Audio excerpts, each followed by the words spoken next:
Britain has big bills to pay, but it's looking to a century-old solution when times were even tougher.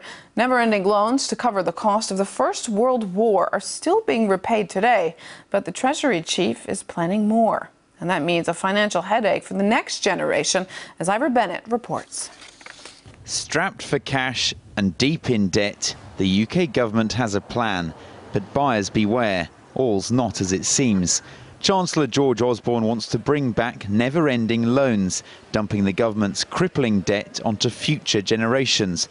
It'll still be borrowing, only this is money George and friends won't have to pay back. Sounds too good to be true? That's because it is. I think that at this stage there are elements of a gimmick in this. It's a good time for the UK taxpayer for these to be issued, but that begs the question of who would buy it. Because if it's a good time to issue them, then it's not a good time to buy them. The would-be buyers are the taxpayers themselves, shouldering the government's vast £1 trillion debt pile by lending it money. Also on offer are bonds that'll mature after 100 years. These work as if the government's taking out a very generous mortgage, benefiting from its current rock-bottom interest rates for another century. Bad news for whoever's lending the money. The only way you could actually make money here is if there was no inflation between now and the year 2112. A very optimistic outlook.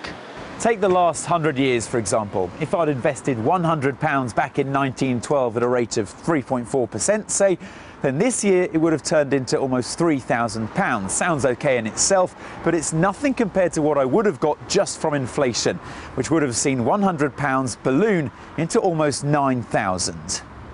So who would fall for such a cheap trick? Well, no one, of course, but that's where the government gets you. Its own investment rules would force pension funds to buy against their will.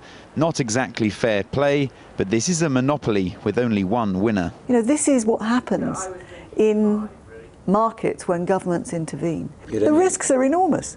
You know, the risks of buying a 100-year gilt from the UK government on historic evidence, given inflation patterns in the past, would suggest that anything close to current yield levels you would lose money on. The last time Britain issued never-ending loans was after World War I, a massive deficit still burning a hole in the taxpayer's pocket even today. And now this government's doing the same, offloading its own mountain of debt to be someone else's problem. Ivor Bennett, RT, London.